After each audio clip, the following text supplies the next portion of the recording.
selamat pagi. Selamat datang di pembelajaran fisika kelas 10 IPA. Oke, pembelajaran fisika hari ini kita akan menggunakan mode video ya anak-anak. Jadi silahkan kalian pahami dan simak video fisika hari ini. Pembelajaran fisika hari ini kita akan melanjutkan materi di sebelumnya, yaitu analisis kuantitatif masalah dinamika partikel untuk benda yang bertumpuk. Nah, sekarang sebelum kita masuk ke analisis kuantitatif benda yang bertumpuk ini, Ibu ingatkan sekali lagi, jika di dinamika partikel ini kita harus meninjau benda dengan benda. Jadi dari benda satu kita tinjau, kemudian setelah benda satu ditinjau kita tinjau benda yang kedua. Oke, sekarang di sini bisa kalian lihat di layar kalian bahwa ada benda satu dan benda dua. Benda satu di sini Ibu tuliskan yang berwarna merah ya. Ini benda satu. Kemudian yang berwarna biru ini adalah benda dua. Oke, sekarang pelan-pelan kita tinjau benda yang pertama. Nah, seperti yang kalian lihat di benda yang pertama ini, gaya-gaya apa aja sih yang terjadi? Nah, karena ini posisinya bendanya adalah bertumpuk ya. Bertumpuk itu berarti dia arahnya itu searah sumbu Y. Maka otomatis kita bisa mengidentifikasi gaya-gaya atau resultan gaya yang searah sumbu Y. Apa aja sih gaya-gayanya? Nah, gaya-gayanya yang pertama ada gaya normal. Udah otomatis ya, gaya normal atau di sini tulisannya N12. N12 ini adalah gaya normal benda pertama terhadap benda kedua. Jadi bidang sentuhnya itu adalah benda yang kedua. Maka bisa dituliskan N12. Kemudian ada gaya apa lagi, Bu? Kemudian gaya yang terjadi pada benda pertama ini adalah gaya berat, ya, atau W1.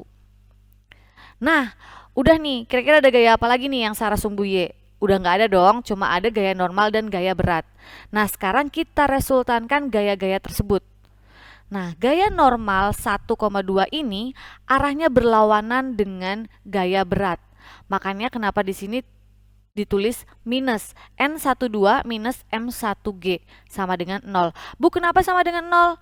Karena berarti posisi benda itu diam, tidak bergerak. Nah, kita pindah ruas nih, M1G-nya pindah ruas ke kanan, sehingga gaya normal yang terjadi pada benda 1 terhadap benda 2 itu nilainya sama dengan gaya berat benda 1. Ya, ini kan sama dengan W1 ya. Ini sama dengan W1.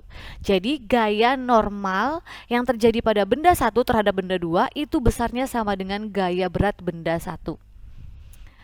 Nah, N21 sama dengan N12. Loh, Bu, kok sama?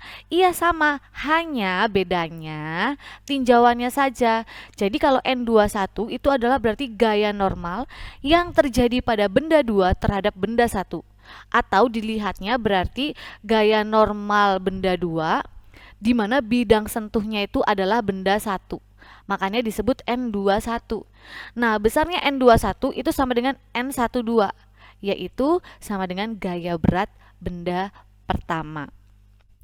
Oke, sampai sini. Loh, Bu, gimana sigma fx-nya? Sigma fx-nya tidak ada karena benda tersebut tidak bergerak searah sumbu X. Dan benda tersebut juga posisinya adalah bertumpuk. Dimana kalau bertumpuk, itu berarti bendanya itu arahnya itu searah sumbu Y. Makanya di sini gaya-gaya yang searah sumbu X tidak diperhitungkan. Oke, next ya. Nah, kemudian yang kedua, benda yang bertumpuk kedua, di sini kita meninjau benda yang kedua. Sorry ya, ini agak numpuk, nggak apa-apa lah ya. Nah, kita tinjau benda yang kedua. Masih sama dengan sigma F atau gaya-gaya yang searah sumbu Y sama dengan 0.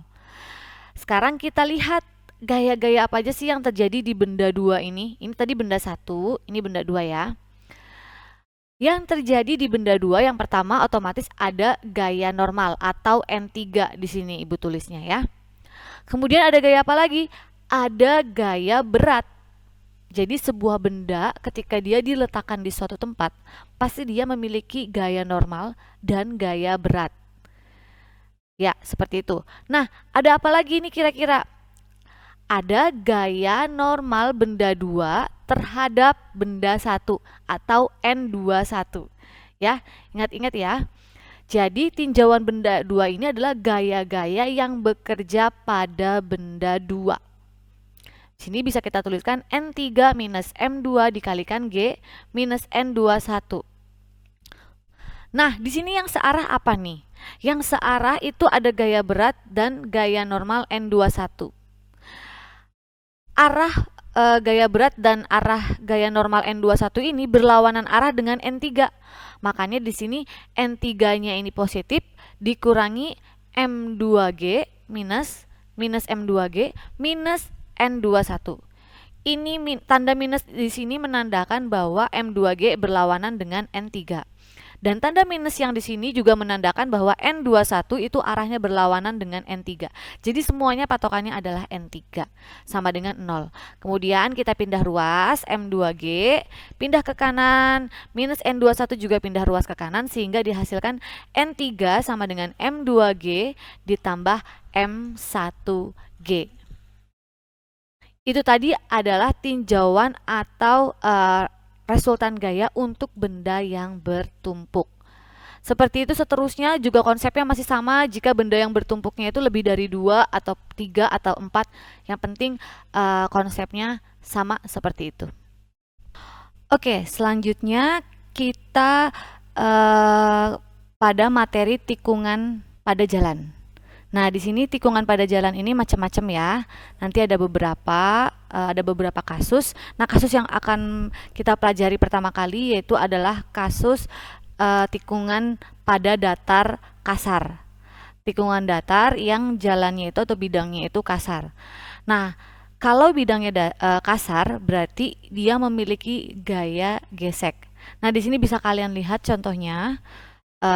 Objeknya ini, bendanya ini yaitu mobil, di mana dia itu berada di jalan tikungan yang membentuk lingkaran tikungannya, ya. Nah, kemudian di sini kita bisa mencari kecepatan benda tersebut ketika dia berada di tikungan kasar. Nah, berarti karena lintasannya berbentuk melingkar, otomatis si mobil ini atau benda ini memiliki gaya sentripetal, di mana gaya sentripetal ini adalah gaya yang terjadi pada suatu benda sehingga benda tersebut bergerak melingkar. Nah, di sini berarti kita mempunyai dua besaran untuk benda mobil ini, yaitu ada gaya sentripetal dan gaya gesek. Nah, besarnya gaya sentripetal itu sama dengan besar gaya gesek si mobil tersebut. Nah, adapun kita tahu bahwa gaya sentripetal itu sama dengan mv kuadrat per r atau massa mobil dikalikan kecepatan mobil per r. R-nya apa, Bu? R-nya itu adalah jari-jari lingkaran ya. Maksudnya ini kalau misalnya dilihat di sini adalah jari-jari lintasannya dari titik pusat ke mobil. Nah, itu berapa jari-jarinya? Sama dengan mu s dikali mg.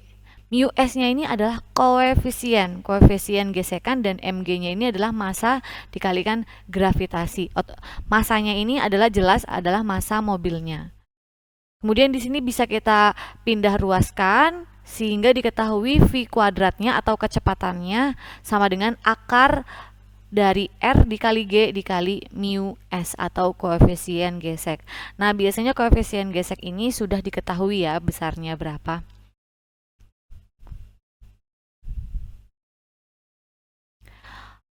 Oke, tadi kita sudah bisa menentukan kecepatan dari suatu mobil atau suatu benda yang bergerak pada tikungan datar kasar. Ya, tikungan datar kasar. Nah, batas laju kendaraan agar dapat menikung pada jalan datar kasar yang pertama itu ditentukan dari kekasaran permukaan jalan atau mu s-nya, koefisiennya. Semakin kasar permukaan jalan, maka semakin besar pula batas laju menikungnya. Kemudian yang kedua, jari-jari belokannya. Semakin besar jari-jari belokan, maka semakin besar pula batas laju menikung. Kemudian yang ketiga yaitu adalah percepatan gravitasi. Nah, mungkin kita taunya percepatan gravitasi itu di semua titik atau di semua posisi itu sama. Namun sebenarnya itu berbeda ya. percepatan gravitasi ketika kita berada di lantai dasar, misalnya lantai dasar dengan percepatan gravitasi kita di lantai 2, itu jika kita hitung itu berbeda. Namun memang berbedanya itu tidak terlalu signifikan. Nah, di sini semakin besar percepatan gravitasi tempat menikung, maka semakin besar pula batas laju menikungnya. Oke, next selanjutnya yang terakhir untuk hari ini yaitu tikungan pada jalan yang miring. Ya, kalau tadi itu tikungannya datar, nah sekarang itu jalannya miring. Nah, ini bisa kalian lihat di gambar ya, contohnya ini pada saat mobil berlomba ini ya. Sama halnya dengan yang di bidang datar atau di jalan yang datar, di jalan yang miring pun juga berlaku gaya sentripetal. Ya, atau gaya yang bekerja pada sebuah benda sehingga benda tersebut bisa berjalan bergerak seperti lintasan melingkar. Nah, namun bedanya yang di jalan miring di sini adalah yang searahnya itu adalah n sin theta. Loh Bu, kenapa kok n sin theta? Iya, karena kalau misalnya di tikungan pada jalan yang datar itu yang searah adalah gaya sentripetal dan gaya gesek. Nah, sekarang kalau di tikungan jalan miring itu yang searah dengan gaya sentripetal adalah n sin theta-nya. Nah, di sini bisa kalian perhatikan bahwa kalian bisa gambar dulu diagram gaya normalnya. Nah, ini kan bidangnya miring ya, bidangnya miring kayak gini lah anggapnya. Berarti kan gaya normalnya kan dia tegak lurus dengan bidang. Makanya kenapa di sini gaya normalnya itu miring, agak sedikit miring karena dia harus tegak lurus dengan si bidangnya ini, bidang si jalannya ini gitu. Makanya kemudian kita proyeksikan searah sumbu Y dan searah sumbu X. Searah sumbu Y itu berarti n cos theta dan searah sumbu Y itu adalah n sin theta. Kemudian di mobil ini juga terdapat gaya berat ya. Kalau gaya berat ini arahnya selalu ke bawah atau menuju pusat bumi. Nah, di sini kita bisa menentukan yang pertama besarnya n sin theta. Nah, n sin theta ini besarnya sama dengan mv kuadrat. V-nya ini adalah kecepatan maksimum per R sama dengan n sin theta. Kemudian yang kalau yang tadi itu searah sumbu X ya. Nah, sekarang yang searah sumbu Y itu ada n cos theta minus mg. Kemudian mg-nya ini kita pindah ruas ke kanan sehingga n cos theta sama dengan mg. Nah, kalau untuk tikungan jalan miring ini kita harus meresultankan dulu gaya yang searah sumbu X dan gaya yang searah sumbu Y. Nah, tadi kita tahu bahwa untuk bintang yang pertama atau persamaan yang pertama itu adalah ini ya, n sin theta mv kuadrat per R. Bu tuliskan di sini n sin theta sama dengan mv kuadrat ini max per R. Dan untuk persamaan yang pertama ya, bintang yang pertama. Bintang yang kedua itu adalah n cos theta sama dengan M dikali G. M dikali G. Nah, dengan membagi persamaan yang pertama dan persamaan yang kedua, sin dibagi cos itu adalah theta. Berarti di sini bisa kita tuliskan sin theta n per n cos theta sama dengan mv max kuadrat per R per mg. Nah, ini kan n-nya hilang nih. Sin theta cos theta berarti adalah tangen theta. Sama dengan, berarti bisa kita tuliskan seperti ini. mv max kuadrat per R sama dengan, ini pindah ke atas berarti 1 dikali 1 per mg. M-nya ini bisa kita coret sehingga didapatkanlah ini. Jadi tangen theta sama dengan sisanya adalah V max kuadrat per R dikalikan G. Atau kita bisa menentukan kecepatan maksimum benda pada tikungan bidang miring, yaitu V kuadrat maksimum sama dengan akar RG tan theta. Seperti itu ya. Ini V max sama dengan akar RG tan theta.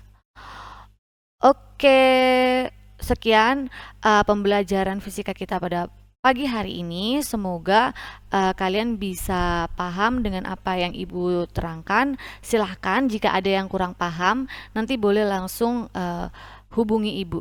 Seperti itu ya. Oke, terima kasih atas perhatiannya. Jaga kesehatan dan jangan lupa selalu bersyukur untuk hari ini. Sampai jumpa di pertemuan selanjutnya. Bye. Thank you. Tuhan memberkati.